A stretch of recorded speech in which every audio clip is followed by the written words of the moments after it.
At number 10, brotherly love. There were some weird things happening between the gods in Egyptian mythology, as we will come to learn through this video. To get us started on this journey through the strangest of stories, let's talk about some serious closeness between the gods Osiris and Isis. These two gods were husband and wife, but they were also brother and sister. Yeah, it's weird, but they were gods, so I guess it was fine. These two ruled Egypt until their other brother Set killed Osiris. When her husband died, Isis went on a search to find Osiris's body because she just really wanted to have a child with him and just wasn't gonna let pesky old death get in her way. When she found Osiris's remains, she was able to resurrect him for long enough for them to conceive a child. However, that process was a little difficult because she wasn't able to get the most important part of him for that because a fish had apparently eaten his member.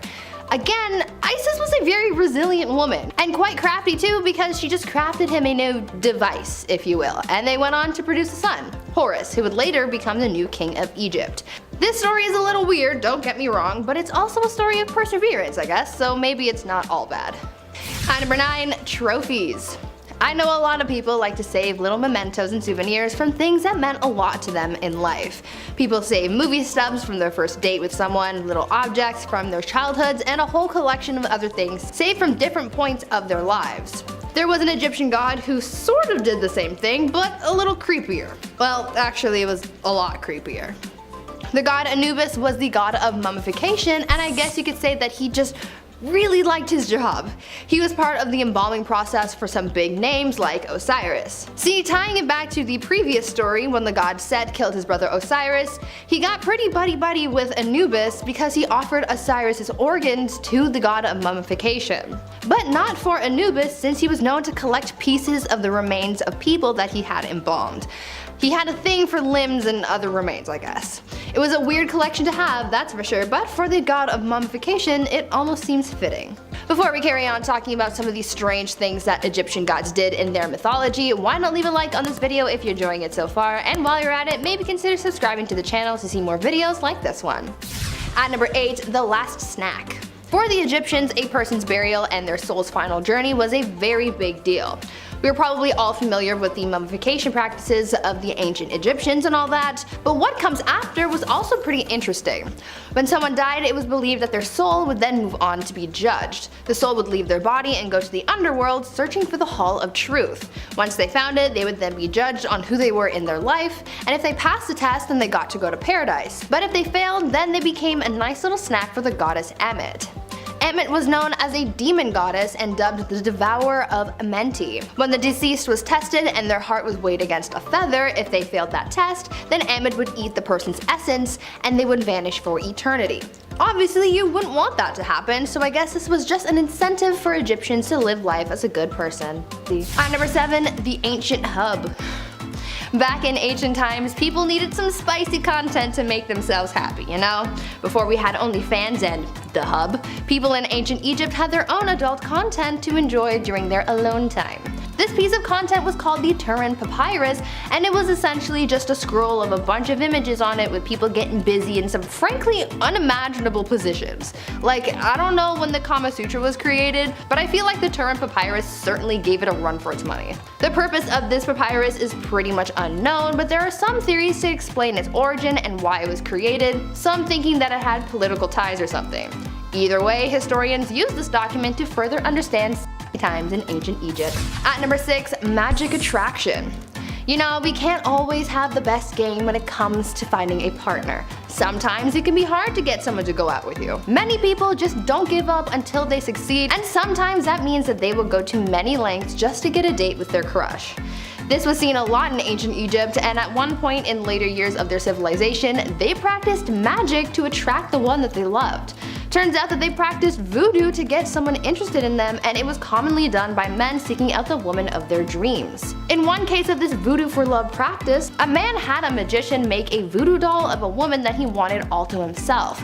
The magician pierced the figurine with bronze nails and inscribed a tablet on it with a spell saying that this woman would not be able to drink, eat, or be with another man besides the one seeking her out. The spell also supposedly summoned a demon to follow her and pull her hair and intestines until until she found her way to him. Sounds a little intense, but hey, I guess that's just what you do when you don't have Tinder. At number 5, Sneaky Link. In ancient Egyptian literature, women were often portrayed as seductresses. One of the more famous stories telling the tale of a seductress is one called the Tale of the Two Brothers. Essentially, the story goes that a man, his wife, and his younger brother all lived together. One day the two men went out to do some farm work, and while they were out, the one man told his brother to go back to the house to get some grain sacks. When he reached the house, the wife noticed the brother and complimented him on his strength and tried to seduce him. The brother got angry and refused, but told the wife that he wouldn't say anything to her husband about their encounter. Still, she was worried that the brother would snitch, and so she made herself look like she had been beaten up, and when her husband returned, she pretended like the brother was the one who tried to seduce her. The husband got angry and threatened to kill his brother, but in an attempt to save his own skin, the brother told the husband the truth and even cut his bits off and threw his pee-pee into the river just to prove his point, where it was promptly eaten by fish. Unfortunate. The husband then returned home to his wife, where he killed her and fed her to dogs. Not a happy ending for anyone, but it gives you a real sense of how adultery worked back in those days. At number 4, no Viagra. Just like anyone else these days, back in ancient Egypt, sometimes people had performance issues. Impotence was apparently a really big issue for many Egyptian men. It was such a common issue that sometimes it infiltrated their art, and there were some scrolls and statues about it. An ancient Egyptian proverb was created about such a topic that said, quote, "He who is shy to have intercourse with his wife will not get any children." Now obviously there are things nowadays that can help with such an issue, but back then people resorted to prayer and magic to help their little buddies out. Don't really know how well that worked out for them, but it's a struggle that a lot of people face, so at least they weren't alone. Number 10.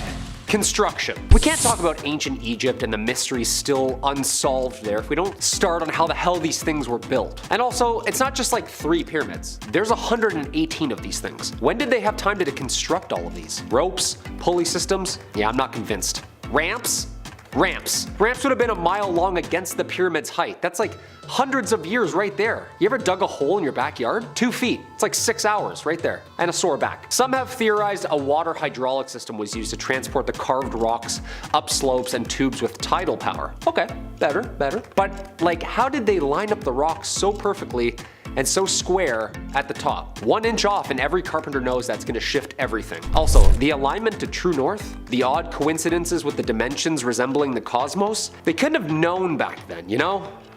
Buckle up, it's only gonna get weirder. Number 8, the Saqqara Temple. The Pyramid of Djoser, also known as the Step Pyramid, is an archaeological site in the Saqqara necropolis. The discovery of a 4,400-year-old tomb, now seen as UNESCO's World Heritage Site, is the 6-tier, 4-sided structure, which very well may be the earliest colossal stone structure in Egypt, and possibly the world. Stone mounds were made in Europe for millennia, but it was the pyramid shape that started here. It was built 27th century BC during the 3rd dynasty for the pharaoh Djoser. The pyramid is the center of a huge complex and an enormous courtyard surrounded by ceremonial structures and decorations. Its architect was created from the Egyptian architect himself, Imhotep, the high priest of the god Ra. This guy was like the building manager, you know? The head architect. In fact, wasn't even found or really even studied till about the 1920s, and was recently excavated in 2018. The pyramid went through several revisions over the years, and in March 2020, the pyramid was officially reopened for visitors after a 14-year fix-up. Check out Netflix, they do a great documentary on this. At number 7, down the Nile. Now I know that I've mentioned the story of Set and Osiris a couple times now, but their story is just so messed up and weird that I have to keep including the best parts of it. Anyways, we all know that Set overthrew his brother Osiris as the king of Egypt, and did so by killing him, but let's talk about exactly how that happened. Set was a really jealous guy, and he resented his brother for being king, so he devised a plan to trick his brother into a coffin. Set had a coffin designed exactly for Osiris' measurements, and while at a party, Set challenged Osiris to get in it, as he promised that he would give the coffin as a gift to anyone who could fit inside it. So yeah, it was rigged from the start. So Osiris gets inside, and obviously it was a perfect fit. What he didn't know though was that this was where he would remain forever, because Set sealed his brother in the coffin and sent it down the Nile River. After that, Osiris' wife/sister Isis went to go find him, and blah blah blah, we already know what happens next. At number 6, Lady of Plagues. Guys, if you haven't already clued in, we're still in a panorama, a panzerati, a pandemic. It seems like it'll never end, and after learning about the Egyptian goddess Sekhmet, I think I know why we're all going through this. It's because someone pissed her off big time. Sekhmet was known as the Lady of Terror, and if you don't get a good sense as to who she was just by her name, just you wait. This goddess had the ability to spread pestilence and plague against anyone who remotely angered her. So judging by that, I think if you believe in this kind of thing, someone has some serious apologizing to do. Because of this insane power, Egyptians were brought up to know that they had to stay on Sekhmet's good side, otherwise it would be risking the health and safety of themselves and those around them. So, this is a PSA to whoever made Sekhmet so mad. Please, go apologize. Buy her some flowers. Make a sacrifice or two if you have to. Please just make her stop. It's literally my birthday today and all I want to do is live out my 20s in peace. Please, just do it for me. At number 5, kitty love. We all know that the Egyptians loved cats. Why? I don't know. I honestly can't see why you would worship those angry little fur devils, but hey, to each their own, I guess. The Egyptians even had their own goddess for cats called Bastet, and though you might think that she was just some crazy cat lady goddess, you would be very, very wrong. Bastet had a dark side to her and was known as the Lady of Dread or the Lady of Slaughter. Kind of fitting for a name for a cat goddess since they are also evil to their core. She was known to kill other gods like the god Apophis, whom she slaughtered by cutting off his head. Regardless of her dark past though, the Egyptians still worshipped her, and many even worshipped her by bringing her offerings of mummified cats to her temple. Cats bring out the darkness in people, I'm telling you. At number 4, boozy blood. Sometimes we make bad decisions when we're emotional. Like those times that people punch walls when they're really mad and totally regret it afterwards. Well, even though they were deities, sometimes the Egyptian gods would do some regrettable things too. Ra the sun god had a mighty temper and was known to make some pretty rash decisions. At one point, Ra decided that he wanted everyone to just die, and so he instructed his daughter Hathor to slaughter all the humans that she could find.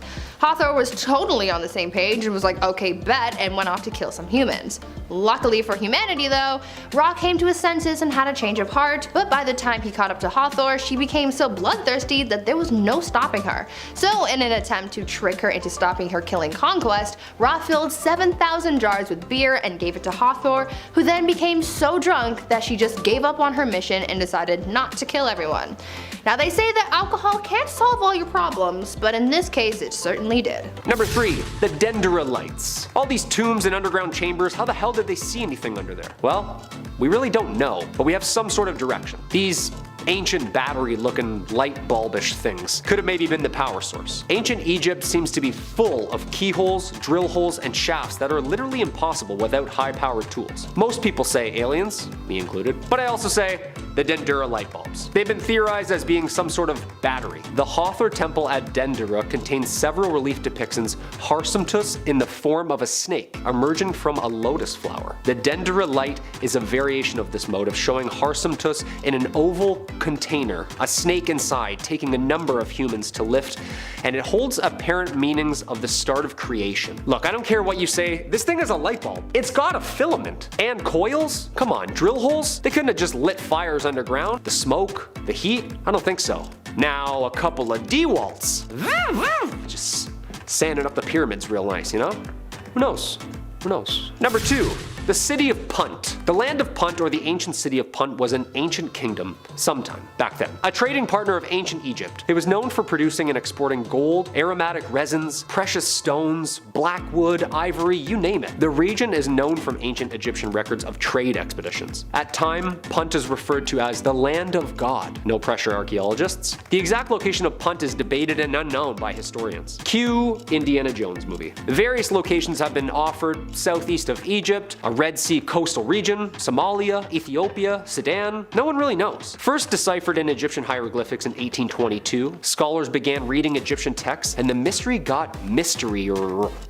That's not a word. More questions arose as to where Punt was located and what happened to it. The land of Punt is written by voyagers as being praised for its lavish riches and goodness of land. Okay, so it exists somewhere. This is awesome, isn't it? Would it suck if we already found everything? We're going on an expedition, boy. Grab your things, let's go. And coming in at the number 1 spot, The Sphinx. Where do I even start? Known as the oldest carved rock like ever, its age is debated literally every day due to the questions it asks scholars. Was it wind erosion? Water erosion? How many times was this thing broken and rebuilt? The Great Sphinx of Giza, the limestone statue of a reclining sphinx, a mythical creature with a head of a human and the body of a lion. Facing directly west to east, it stands on the Giza Plateau on the west bank of the Nile. The face of the Sphinx appears to represent the pharaoh Khafra, although this is heavily debated as wrong gears and looking nothing like him. It's since been restored with tons of layers of limestone blocks. Although still unfixed, its nose was broken off for unknown reasons between the 3rd and 10th century. Maybe some artillery fire over the years, who knows. The Sphinx is the oldest known sculpture in Egypt, and archaeologists suggest that it was created in the Old Kingdom using unknown construction methods. Yeah, definitely that battery thing. From 1817 to 1930, this thing was buried up to its neck and written and drawn about for centuries. I wonder what other secrets lay under her right now. I guess we'll eventually find out someday. I wonder what else is just waiting to be dug up, you know? Imagine they find a cell phone. At number 10, creation. Every religion and civilization from the dawn of humanity has come up with their own unique stories as to how the world was created. Some civilizations have credited aliens, others have credited a benevolent god, and many of these gods have their own unique ways of creating life. Though we've heard stories of gods creating people out of things like corn or mud or just thin air, I don't think these stories could even compare to the ancient Egyptian story of creation. These ancient people believed that their very first god, Atum, created himself. As such, he had no wife and literally no one else to potentially procreate with, and so to create his and thus create humanity, he busted it. Literally. He just gave himself a 1-2 meat massage and boom. Out of that process, he created his kids Shu and Tefnut. A very fitting name if you ask me. This legend, I guess you could say, created the term the god's hand, and this was used to refer to women back in ancient Egypt since Atum's hand played the quote-unquote female role in the creation of his offspring. This term was also carried over into other civilizations, like in the Greco-Roman period, so if you ever hear someone say god's hand, now you know where that came from. At number 9, cheating death.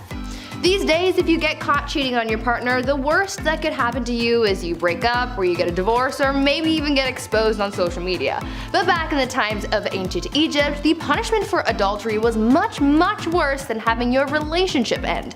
Instead, your life would be the thing that ends. Obviously, in any civilization, any kind of relationship can always happen outside of a marriage. The only varying difference is the punishment for it. For the ancient Egyptians, being caught having an adulterous relationship was punishable by death. Pretty harsh for having a sneaky link, but I guess they took their relationships much more seriously back then. One of the most famous cases of a serial adulterer, if you will, came from a man named Peneb, who was known to sleep with many married women and even had his own son join in on his escapades too. As you can imagine, things didn't really end well for them, so if you ever go back in time to ancient Egypt, just be careful of who you sleep with. Before we continue talking about some of the things that your teachers might not have taught you about ancient Egypt, why not leave a like on this video if you're enjoying it so far, and while you're at it, consider subscribing to the channel to see more videos like this one. At number 8, ancient WAP.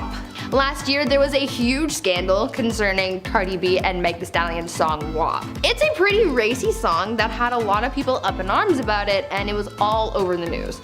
I mean, if you ever heard any songs from the early 2000s, then you would know that this kind of musical content really isn't a new thing, and school songs have been a part of society for a really long time, but it might surprise you to know that they even had some risque songs even back in the times of ancient Egypt. Historians have discovered some of these songs, one of which I can recite to you, and it uses some pretty imaginative wording to describe a woman's body. In an excerpt from said song, it says, quote, "The one, the sister without peer, the handsomest of all. She looks like the rising morning star, at the start of a happy year, shining bright, fair of skin, lovely the look of her eyes, sweet the speech of her lips, she has not a word too much. Upright neck, shining breast, her hair true lapis lazuli, arms surpassing gold, fingers like lotus buds, heavy thighs and narrow waist, her legs parade her beauty. With graceful steps she treads the ground, captures my heart with her movement." End quote. Now, it's no WAP, but for the ancient Egyptians, it was pretty spicy. Number 7. Queen Nefertiti, the queen of the 18th dynasty of ancient Egypt, the beloved royal wife of Pharaoh Akhenaten. Nefertiti and her husband were known for a religious revolution in which they worshipped solely the sun disk Aten as their one and only god. Oh! Blasphemy! She reigned during what was arguably the wealthiest and most lavish period of ancient Egypt. Here's the weird part. We don't know where she is. Usually kings and queens are buried in very spiritual, very high-ranked places like the royal tomb. Easy to find. But nope, no one can find her, or even know what happened to her. In 2015, archaeologists thought, with high-resolution scans, voids that are behind the walls of Tutankhamun's tomb proposed maybe that she was there. Nope, no Nefertiti. In 2003, archaeologists thought through the hair DNA, Nefertiti's mummy may have been, quote, the younger lady. Nope. Turns out it was just Tutankhamun's mom. So what exactly happened to this famously revered queen? Who knows? Aliens, dude. When in doubt, always aliens. You know what I mean? Number 6. King Tut's death. When archaeologists opened a sarcophagus in Egypt's Valley of the Kings for the first time in 1923, it was the discovery of a lifetime. The ancient Egyptian boy king, King Tutankhamun, the burial chamber of the 19-year-old who ruled 3,300 years ago. But why did he die so young? DNA tests and CT scans show he suffered from malaria, a broken leg, and congenital deformities associated with inbreeding, common amongst royalty. Ouch. Because of his tomb's extremely small size, historians think King Tut's death must have been unexpected, and his burial rushed by A, who succeeded him as a pharaoh. The tomb's chambers were packed to the brim with more than 5,000 artifacts including furniture,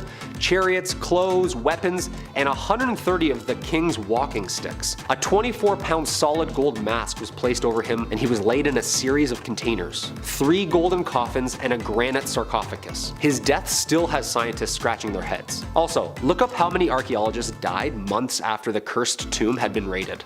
Yeah, you don't want to know. Number 4, the Mystery Queen. Archaeologists have unearthed a tomb of a previously unknown queen believed to have been the wife of Pharaoh Neferefra, who ruled 4,500 years ago. The tomb was discovered in Abu Sur, an old kingdom necropolis southwest of Cairo, where there are several pyramids dedicated to the pharaohs of the 5th dynasty. The name of his wife had not been known until recently. She was Khenta Khaz, renowned as the mother of 2 Egyptian pharaohs. Khenta Khaz I is a mysterious woman who ruled in the 4th dynasty and has archaeologists puzzled at her burial complex in Giza. Though rough evidence for ancient Egyptian queens, the remains of this female leader were undisturbed for 2 millennia within the necropolis until its excavation in the late 1930s. Hieroglyphic inscriptions concerning her title had been discovered and subsequently became open for interpretation. Her title was initially regarded to be, quote, King of Upper and Lower Egypt and, quote, Mother of King of Upper and Lower Egypt. So who was this mysterious, powerful figure in ancient Egypt? Who was she? At number 3, LGBTQ+. As with anywhere on Earth, there were same-sex relationships, and the same goes for ancient Egypt. However, documentation of such things were far and few. The only 100% clear-cut case of same-sex relationships that was documented in ancient Egypt comes from the story of Horus and Seth. The story goes that Horus and Seth were both vying for the throne, and one night Horus pretended to be drunk while Seth tried to take advantage of him while Horus slept. Not the greatest example, but it's what we've got that's actually confirmed. Another potential recorded gay relationship may have come from Egypt's King Pepu II, who was thought to have had a secret relationship with one of his generals at nighttime. One of the most well-known potential gay relationships from those times, though, comes from a piece of Egyptian art that showed 2 men touching noses. Doesn't seem like anything too intimate, but back then touching noses was another way of kissing. The 2 men depicted, though, were thought to be brothers, so it's theorized that there was something a little spicy going on there, but we don't have to think about that one too hard. At number 2, dirty insults. What is your favorite insult? Don't be shy, you can tell me, this is a safe space. I guess I have a number of favorites, but one that I quite enjoy is saying that someone's mother is a horker, like in Skyrim. Back in the times of ancient Egypt, however, insults often included some kind of note. If they needed to hurl an insult at someone, they might say something like, quote, may you copulate with a donkey, or may a donkey copulate with your wife. People would also combine some kind of note with pointing out someone's flaws to create an insult. In a note found from one of the people who built one of the Great Pyramids, they insulted one of their co-builders by saying, quote, you are not a man because you cannot get your wives pregnant like your fellow men. Like, damn. That's pretty cold, dude. And finally, at number 1, the magic pee-pee.